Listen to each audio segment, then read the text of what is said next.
Hello and welcome to today's event, Beyond Agility, Reshaping Investment Bank Operations, Developing Strategies to Drive Efficiency into Deal Flow Operations.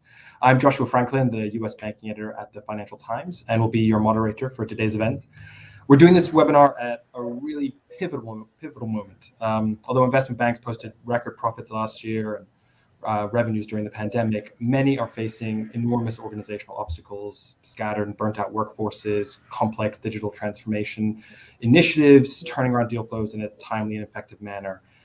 Today, we'll be looking at possible solutions to bridge the gap between internal labor challenges, deal flow demands, what banks can do to better retain staff, the outlook for expenses in this environment, and compliance challenges as well in a hybrid environment. So really excited for today's panel. Before I bring them in, just like to also say to you, our audience, we'd like to make this as interactive as possible. So please do pass on any questions you have for our experts today, and we'll try to get to them throughout the event. On to our panel. Today we have with us Jeff Sousa, Chief Operating Officer, Global Operations and Technology, Business Management and Solutions at BNY Mellon. We have Carlos Manteiga Bautista, Chief Operating Officer, Corporate and Investment Banking at Santander US. We have Patricia Pascual Ramsay, Partner and Chief Operating Officer at Alantra, and Clare Hart, Chief Executive Officer at Williams Lea. On to our first question for today, just giving our audience panel, please, just going into some of the remote and hybrid work best practices. Obviously, a quick overview just of some of the lessons from remote working during the pandemic, the do's and don'ts. And maybe, Jeff, we could start with you on that. Sure. Thanks, Joshua, and thanks for the Financial Times for having me. Glad to be here. Listen, on the COVID front, many lessons learned, and certainly COVID presented its challenges. But for the most part, the changes that we made during the pandemic effectively will remain intact. If anything, we'll continue to mature and innovate for higher flexibility and digital options across the plant. We're incredibly focused on the future of work for BNY Mellon. And as we transition our employee base to this new hybrid kind of model, this, of course, poses challenges and new challenges and considerations, I think, around key areas like talent, as an example. For, if you think about coming back to the office, we've got, new campus starts and people that have never even stepped foot into the office. So things like apprenticeships and engagement programs in kind of a meaningful way is where we're trying to make progress here. Just a bit of background. I'm sure many have similar stories, but we have how we got here through the pandemic. We had an enormous effort, obviously, to transition to a remote environment. Our investment we had done as a enterprise in our infrastructure modernization had been well on its way prior to the pandemic, and it was leveraged greatly to kind of pivot us into kind of remote setting. And really, if that I guess you should say modernization effort, we had kind of industrialized from a provisioning perspective, and we had really kind of replayed that playbook back as we went into the remote setting, and we were up and running very, very quickly, getting something like 95% of our whole workforce in a remote setting within 14 days online. So this played a huge role for us to kind of continue continuity of service delivery to our clients. And of course, if everybody remembers, it was kind of a very volatile market environment at the time. So again, delivery for our clients was first and foremost. I would just say, just to kind of summarize to a degree on the people front, one of the things that we had to do as a first hurdle was really replicate, the operational things that we did in office in a virtual setting, right? So if you think about our operations staff, our folks doing things like maker checker validations, signature verifications, we had to figure that out kind of in a virtual setting. The second horizon, of course, in that virtual setting was transitioning our change the bank kind of initiatives and our kind of our development efforts, from that kind of whiteboard setting to a kind of a virtual setting. And of course, now we're here. Now we're in a kind of a hybrid setting. We've got folks that are in office, and we've got folks on their schedules that that are in remote, and we continue to refine that hybrid model. So, if there's a lasting legacy for our industry, this is it. And I think we're well on our way. really helpful insights. Carlos, from your perspective, thinking back to March 13th, 2020, and now here we are, 2 years and 2 months later, things have changed a lot. What's kind of do's and don'ts for hybrid working for you? Thank you, Joshua. Thank you, the FT Live team, for organizing this event, because I think it's just into the point of how we are coping and dealing with the current situation for all the COOs. Totally agree with you, Jeff, on what you highlighted, and I will also add that as a highly regulated industry, I think that most of the what's we do are going to remain same as pre-pandemic because of the regulatory environment that we have. What has changed dramatically is the how. How we do things right now has nothing to do with how we did things before March 13, 2020. And they are going to stay. I mean, the way that we have become and we have achieved to manage the deal flow and the operations for our customers and for our investors, it's completely different, much more efficient and completely different. So that how is from my point of view, is here to stay, because we have fast forward all the digital automation plans several years, because we have had that push that has allowed us to put on the table different things that we had on the past, and there were not so much traction or so much budget. And right now we have become very digital. One thing that I believe that everybody will have to pay more attention in the future is the importance of the business continuity plans and the disaster recoveries, because I remember that March of 2020, and not everybody was able to trade and deal with the customers. Not everybody on that day that the pandemic began and everything was closed was able to service the customers. And right now there's a super focus and super diligence on have everything ready. Hopefully never happen again, but we need always to be ready and have those contingency plans. Thank you. Really helpful. Patricia, from your perspective as well. Hello, everyone. And like my colleagues, thank you very much to the Financial Times for having me and Alantra here today. So I think to your point, I mean, we were all sent into lockdowns in March 2020, and it was a dramatic change, no? We thought at the time that it was very important in our industry to be, together to foster creativity, teamwork, and let's say the culture of the firm and what we do for our clients. So we very quickly came back to the office. I think it was as early as June 2020, probably one of the earliest to do it. But having said that, we were able to maintain some of the good things which dramatically came over us during the lockdowns. No, so I mean, I think that hybrid model is now here to stay. No, and what we have found is that it works actually well. That combining the benefits of being able to work from home as well as getting together in the office frequently, can make a very productive and good working environment. No, so we are promoting, being in the office because as I said, it works. It's very good for collaboration, for creativity, for teamwork. But at the same time, we think that productivity and efficiency can be really enhanced by having people working from home as well, and having a system which we do in place at our company of home working. No. So I think this is, one of the key things we have learned from the pandemic, which is that hybrid model of working can work very well, and you can combine the best of both worlds. No, I think this is what I would highlight in terms of what are the good things and the bad things. We have also learned that you can run transactions fully remotely. We are now used to do it.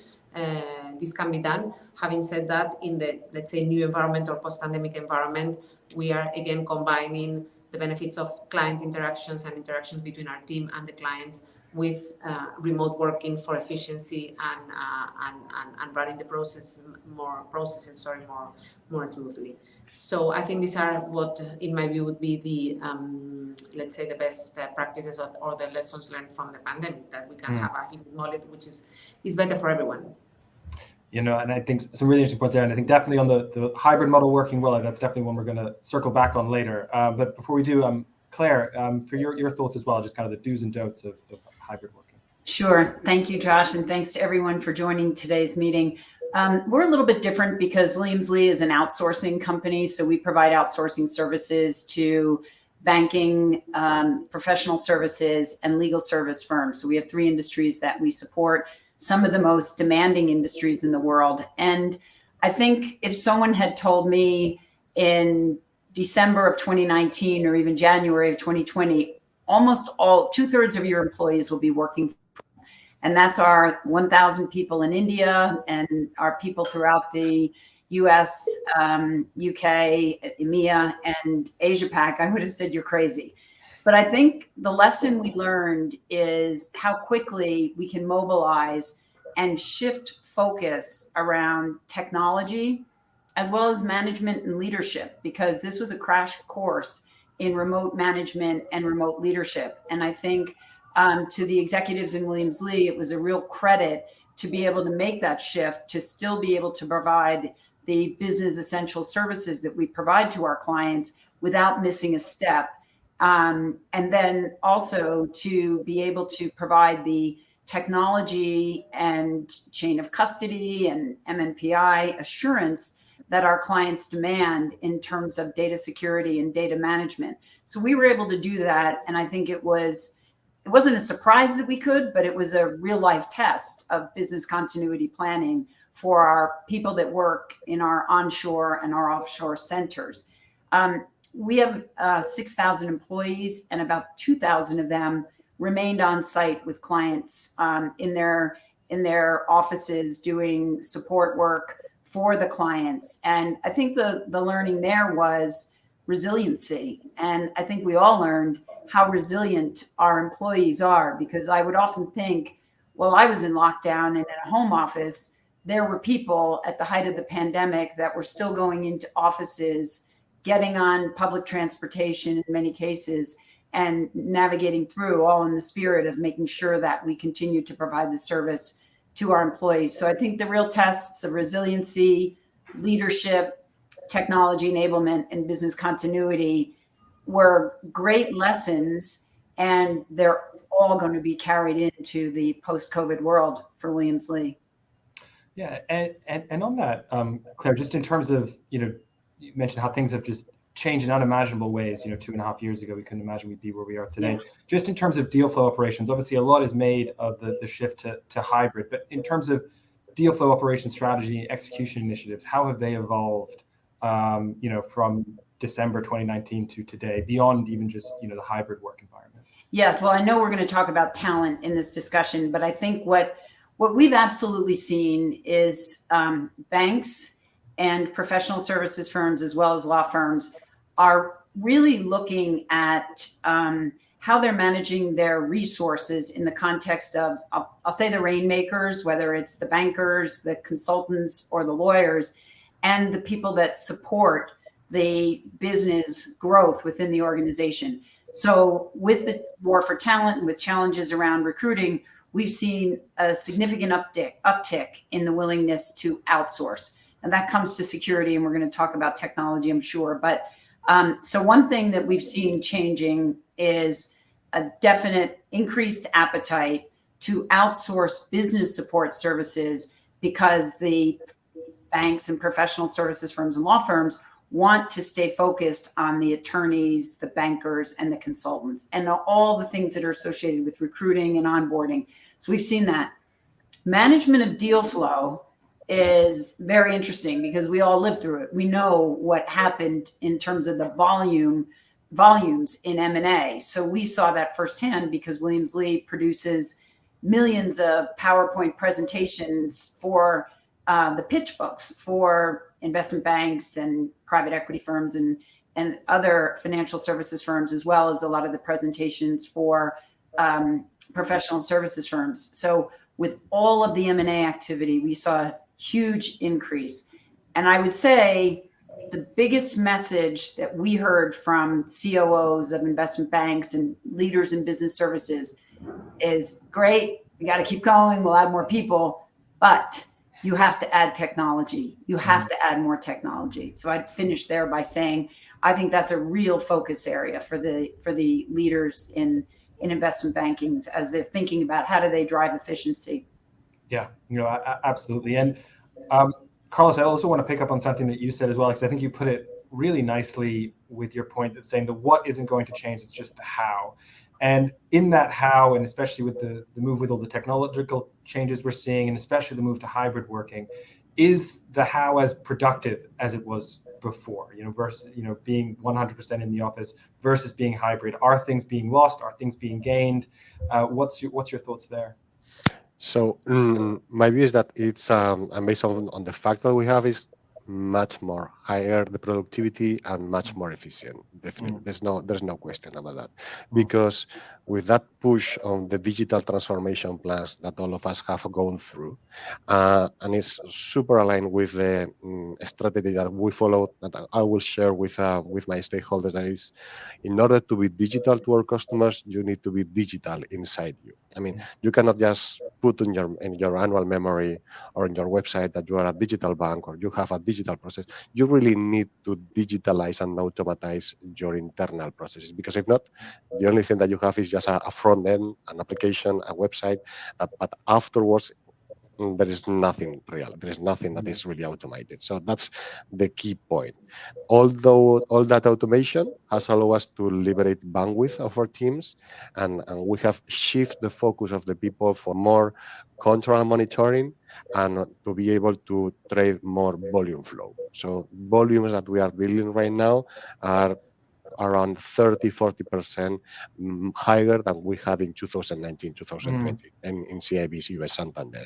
So same people, same scope, but volumes have just picked up, and thanks for that digital transformation. Really interesting. Patricia, I feel like you're perhaps, from what you were saying before about the hybrid model working well, you'd perhaps agree with Carlos there. I don't know if you have any other thoughts about how, hybrid model being as productive versus the, in-person 5 days a week. Yes, I mean, I absolutely agree that, the pandemic has accelerated the change in investment banking operations. I think, Claire was pointing at it, technological change has been dramatic. We are becoming much more efficient and much more productive through technology, through outsourcing, through automatization, through data analytics, of course, but we are also becoming much more engaging with clients as well, I believe. I mean, we are, and I will give you a few data points there, we are increasingly developing new client relationships or engaging with new clients through technology. I mean, we are analyzing data through technology. So I think technological change has been probably the biggest and most dramatic change into investment banking operations. I mean, upskilling of jobs, we were touching on talent before, no? Upskilling of jobs through that outsourcing that Claire was referring to, through that automatization. And so I think our people and very, let's say, talented people are forcing on, let's say, value-adding activities, which of course has a direct impact as well in productivity, and we're outsourcing the parts of the jobs which can be more automatized and more outsourced. Again, just for people to get an order of magnitude, we in terms of change in operations, we have as a firm, and this is just an example, incorporated data analytics. We are now doing things like working with unstructured data from more than 200,000 companies and private equity portfolios that we can couple with our CRMs. This is something that before, was not being done, and that helps us analyze, think about new client opportunities, think about new clients, new ideas for clients. We generate systematically now something we were not doing before, new client relationship and new client meetings through technology, because we are reaching out when we are finding out about new clients. So I think this, both on, let's say, the revenue side, the business development side, as well as on the cost efficiency and cost productivity, technology has significantly changed investment banking operations and improved, of course, productivity through more revenues and lesser costs, which we will touch in a minute. I think, of course, what we said before, remote work as well, and the productivity attached to transaction smooth execution is also another way in which our processes have changed with the pandemic. Yeah. So better productivity, better technology. But the other trend that banks are facing right now is, bigger challenge to retain people, retain staff, whether or not that's people being burnt out or being bid out by the competition or whatever it is, or by another industry. So solving this retention problem, I think, is going to be a really interesting challenge over the next couple of years. And Jeff, I just want to bring you in on this one about what, especially from BNY's perspective and just from an industry standpoint, what banks need to be doing to retain top staff, how important the technology is going to be there, or other factors coming into play as well.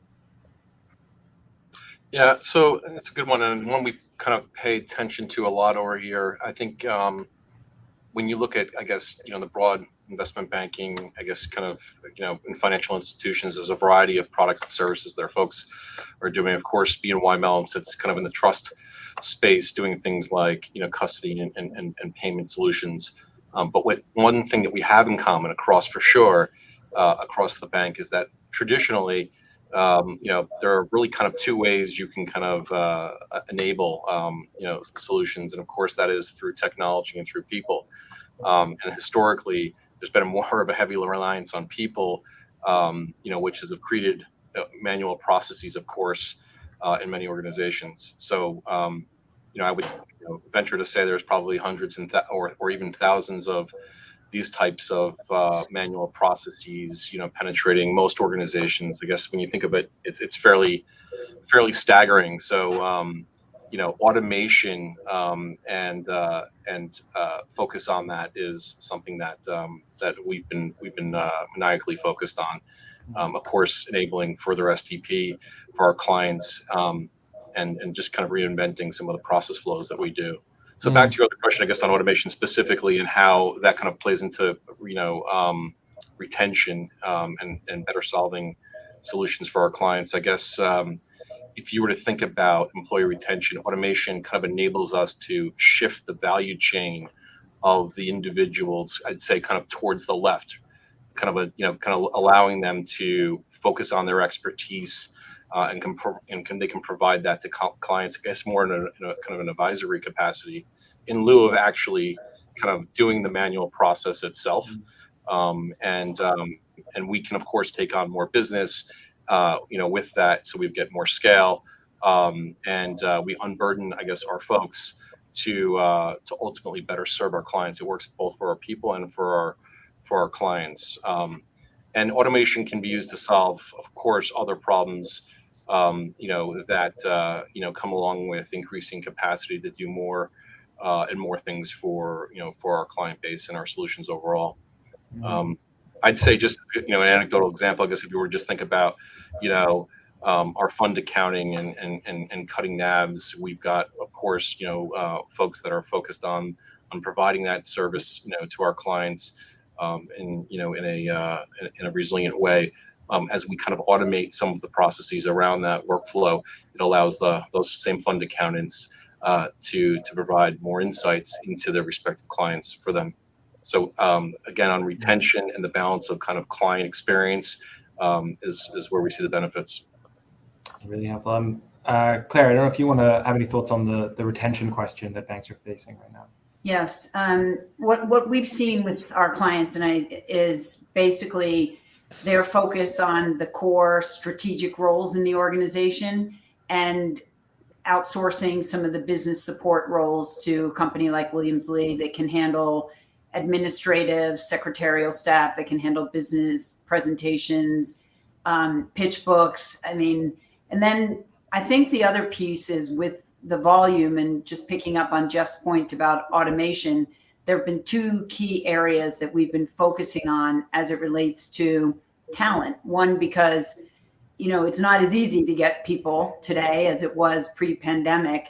And so what are the things that we can automate and therefore simplify and drive more work through the existing infrastructure? And that's people and process and technology. So just, again, using Jeff's example of anecdotally just being able to handle presentations in a way that we can more quickly put them together because we've templatized things. We've got a database of logos, of company logos in high quality presentation format that then we can automate the process of putting together tombstones that get put on pages and, just about every pitch book. So there are many examples like that in the client-facing world. And then our internal automation, it's about saving money, but it's also about driving efficiency. So we have a very good automation team that's working right now on automating the onboarding and offboarding process. And employee onboarding and offboarding can be some of the most tedious work. And it also gives new employees a first impression of the company. So we feel very strongly about getting this right.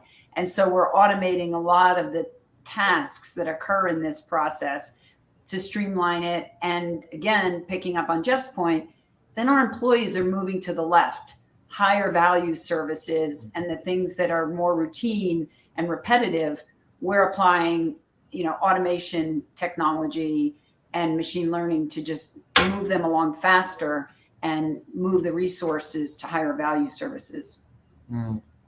Really interesting. And Carlos, from your standpoint, especially from big bank like Santander, dealing with higher levels of attrition in staff, kind of what some of the solutions are to that you see? Yeah, so we have changed some material different dynamics because from a statistical point of view, based on HR surveys, the environment in this industry used to be that there is one point is when people think about change and when people actually change to a different industry, different bank. Usually in the past, people used to think about the change due to career development and because of compensation. That was statistically the two main reasons. But people finally changed because of the compensation, at least 50% of the times. Now, flexibility is a key factor. People think about change based on compensation, based on career development, and based on flexibility, what we offer to our team members. And people change not only because of the compensation, but also because of the flexibility.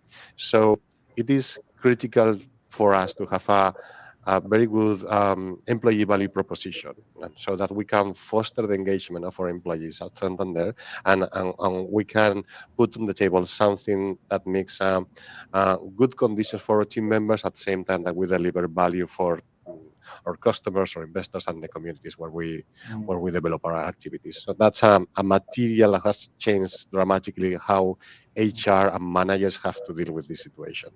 No, a really interesting point, a really interesting reminder that it's not just the way people in banking work, but it's also what their priorities are that has changed in the last two years. Patricia, from your side as well, any thoughts on just grappling with this retention question? Yes, I mean, I fully agree with everything that has been said on the automation, on providing people the tools, to have a more interesting working environment, more intelligent sharing, all these things. But I think Carlos' point about, let's say, that change in mindset that has happened amongst, the talent is very important. I think the pandemic has caused a very significant change in people's desires, aspirations, expectations, and right at this moment, and I think this is here to stay, people put at the top of their priority the things that he was mentioning. Flexibility, obviously. Flexibility has become super important, the possibility to work from home, but also career opportunities and career development. So mobility opportunities to develop, to do jobs in other locations, in other businesses, to have training, on-the-job training, different types of trainings. I think this is absolutely something that companies must offer if they want to attract and retain the best talent.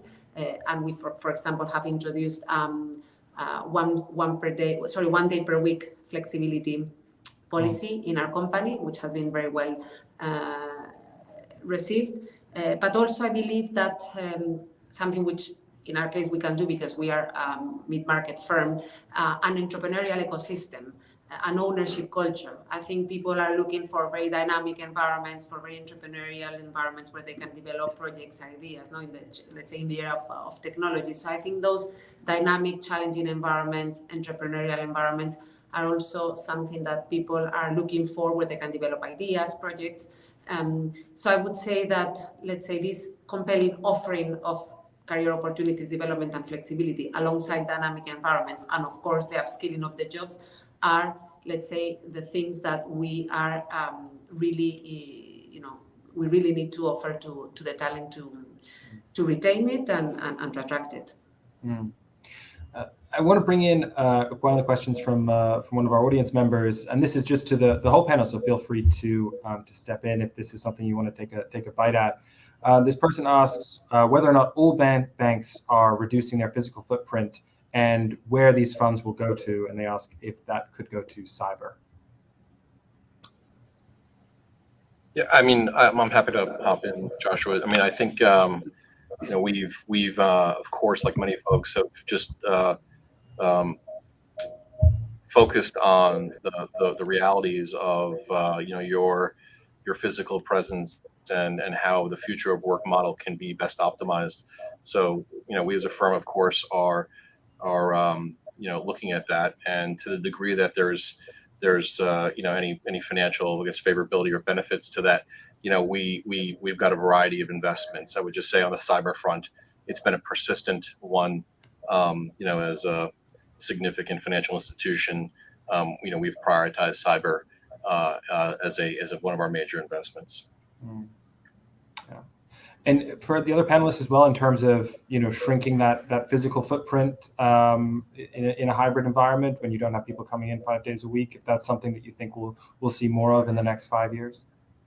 So from Santander perspective and the scope that I manage, it's quite the opposite. In fact, we had just completed an acquisition here in the US on Hart Securities, a clearing broker dealer. So no, we do not. We are not seeing that decrease in footprint. But on the other side, yes, it's for sure that all of us are dedicating more and more investment and capex to IT in general and cybersecurity in particular. That is only going to keep growing in the future years. I would add also to that, sorry, Josh, technology. Obviously, we have been talking a lot about technology, whether it's about, let's say, technology profiles of people, whether it's about data as a way to enhance our, let's say, business operations and business origination, as I was saying, or tools. I mean, whether it's relationship tools, CRMs, data tools. I mean, technology is clearly a space where I think all of us are increasing our investments now. Yeah. And obviously, we talked a lot about efficiency gains through technology, juggling that a little bit with potential for wage inflation as well to tackle some of these retention questions we've been talking about. What's the outlook for efficiency ratios in banks and kind of technology helping drive improvements there?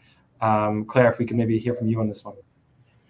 I don't have an actual number in terms of what the expectations are, but there's absolutely an expectation that we're going to drive efficiency using technology from an automation perspective, whether it's simply using technology for basic things like job intake that we get from our banking clients, or some of the more sophisticated technologies around creating PowerPoint slides on the fly.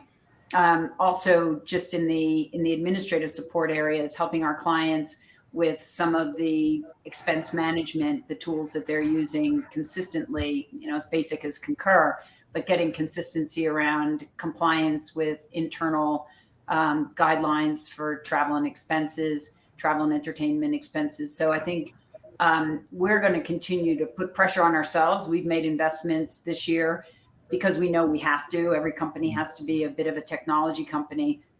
So we're making those investments in automation, and our clients are expecting them, supporting them.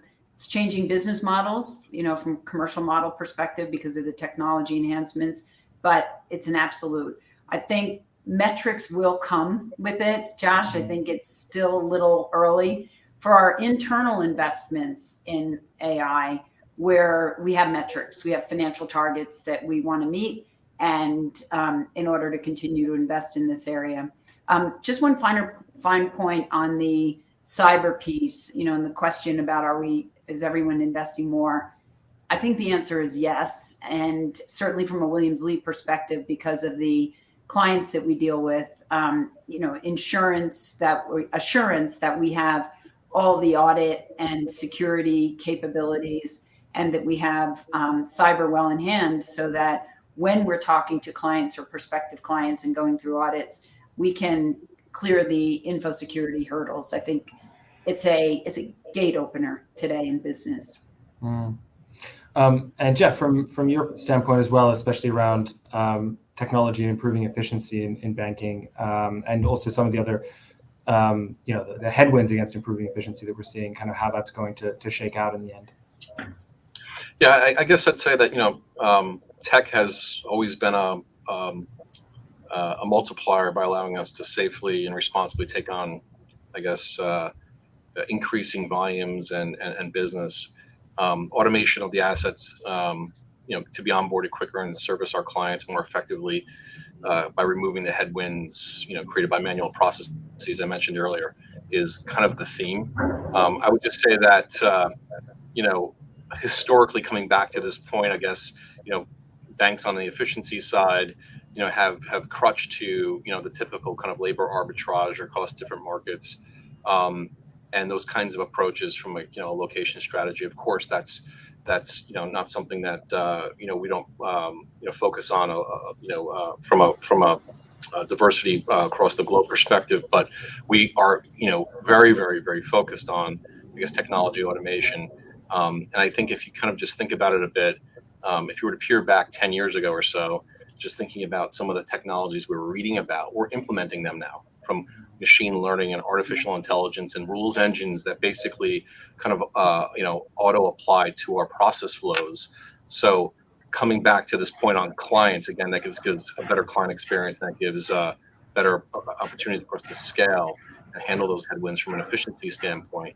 But getting back to talent, again, training an employee to analyze what comes out of AI in lieu of actually executing that manual process is where we think the exciting part is, again, for our talent. So talent, client, and technology are an incredible kind of force multiplier when you think about the three of them together. So yes, we're strongly focused on tech investments, and it's across a broad range of our products in our franchise. And Patricia, what's your perspective on this one? I don't really have anything much to it because my colleagues have covered that. I think that connectivity between technology, talent, and client that Jeff was making is a very good way to look at it. I mean, technology is helping our talent enhance, upgrade. Technology is helping our interactions with clients, our execution, our client servicing. And so, yes, investments in technology. Traditionally, our industry was not one.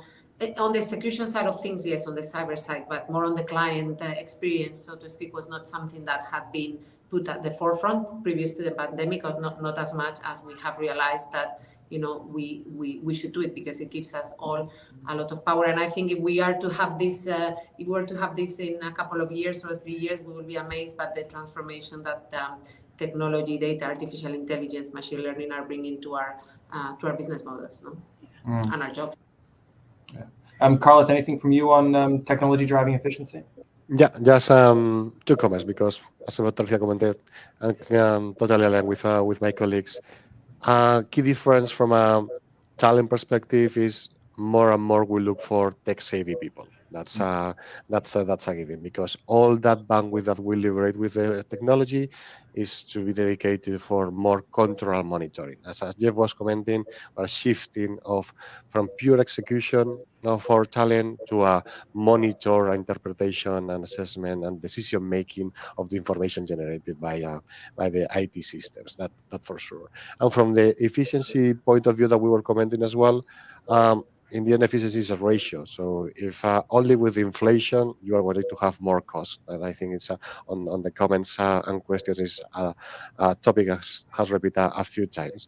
So the only way to manage the situation with the inflation that we have right now is with those new systems and this new talent is to increase the volume of revenues, increase the flow of operations. So that your cost to income, that in Santander is a key topic as a global leaders, one of the global leaders from a cost to income point of view. We are always looking about how to do things more efficient, for our clients and for our processes. And the only way with this inflation is just to keep growing the flowing of the operations and the revenues. Another question from our audience. Claire, maybe we'll hear from you to start on this, and then the other panelists can jump in. But a question about whether or not the bigger banks have an advantage in terms of increasing their technology and cybersecurity. I think that's probably improving or increasing their technology spending. I think the bigger banks, they may have an advantage, but I think every bank, every one of our clients, banking clients, whether it's a large, multinational bank or a mid-sized bank or private equity firm, they're all investing in technology. They all have high demands on cybersecurity, data security, compliance with annual audits associated with security in your organization. So I think that every bank has to allocate a certain amount of money. And I think, not to go too far afield, but I think it's part of the reason why banks were so willing to go to the cloud and embrace the cloud before a lot of industries, because no bank, no firm, probably no company in any industry could invest the amount of money in cybersecurity that Microsoft and Amazon Web Services are investing. So if part of your security investment, regardless of the size of the bank, is in cloud computing, you're probably going to have a portion of your security covered when it comes to talking to your clients about your investment in cyber and data security. So I think there are ways around the budget within your organization, because I think there's cloud-based computing and there's technology that if you have sharp technologists that are looking at new technologies around cyber, I think you can manage it regardless of the size of the bank. Yeah. And just another interesting question here from the audience, especially we've got a lot of people on the webinar who have an interesting international perspective. So Carlos, maybe hear from you at the start on this one, but with countries being at different stages of return post-pandemic, how have you and the other panelists as well managed reintegration of staff and ways of working with clients in different geographies? I think that at least from our side has been critical to give empowerment to the people, because people has demonstrated that they have achieved great results during the pandemic, and it was a good way to show them that this flexibility that we were commenting before has to be integrated with the interests of the bank and the customers and all the industry that we service, but also taking into account what is the best way to have the personal side and the enterprise side on this equation. And has been all about discussions, integration, interaction between the managers to find the best way to find solutions for each one of the teams, because it's not the same a trader that needs to be probably most of the days here on the trading floor versus a person that is developing or supporting a project and has more flexibility because has peaks and valleys of workflow. So has to be very detailed, giving a lot of empowerment to each one of the managers, always with very clear rules of engagement for everybody, depending on the job position and the job description and the seniority, and taking and making sure that everybody was aligned with those rules of engagement. Very helpful. And Jeff, curious to bring you in here as well, if you have any thoughts just on the challenges of working in different geographies, different stages of the pandemic, how you've gone about dealing with that.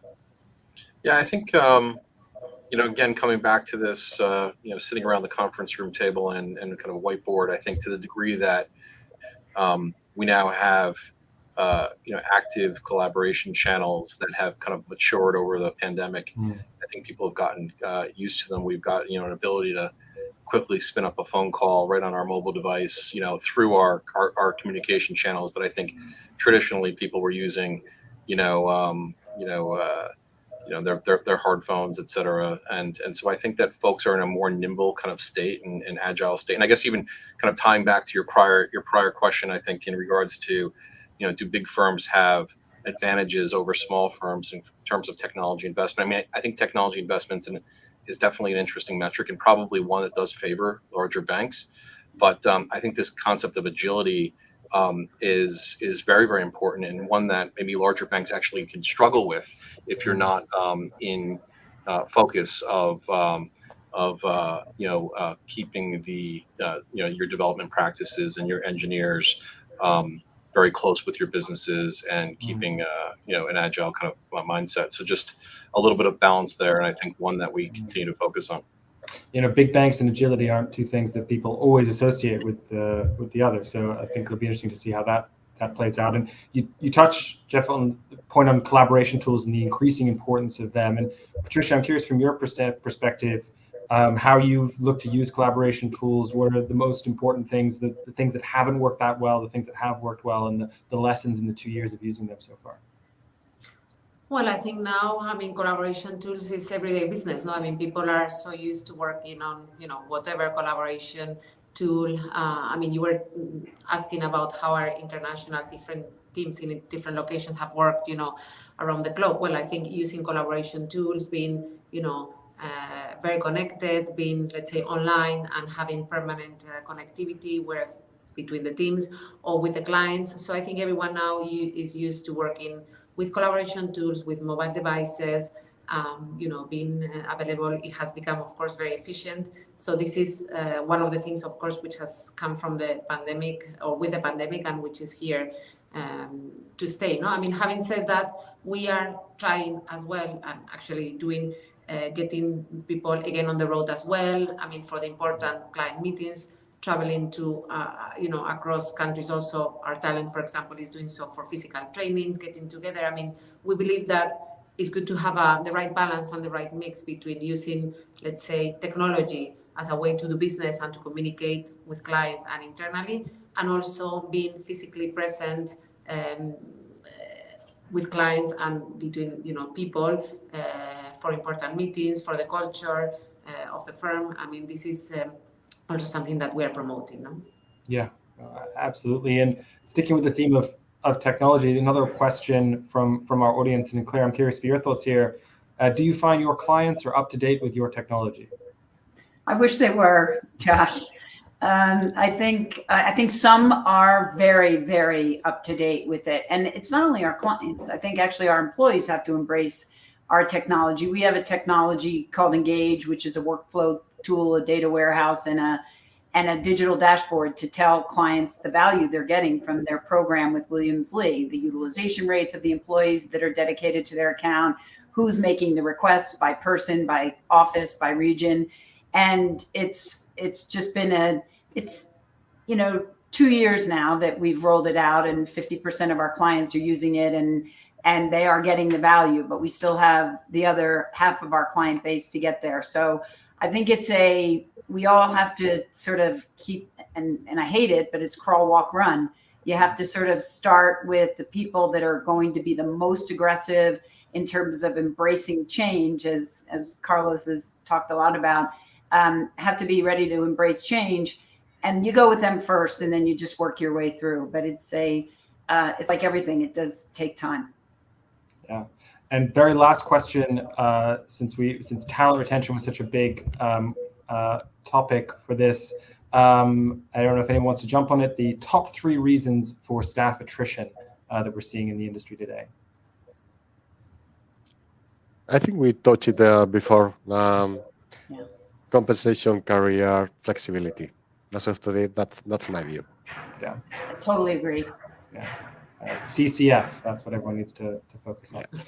Yeah. Well, I'd really like to thank all of our panelists for their really terrific insights, and I'd like to thank the audience for watching and for their great questions. Really did help enhance the debate. Yeah. So keep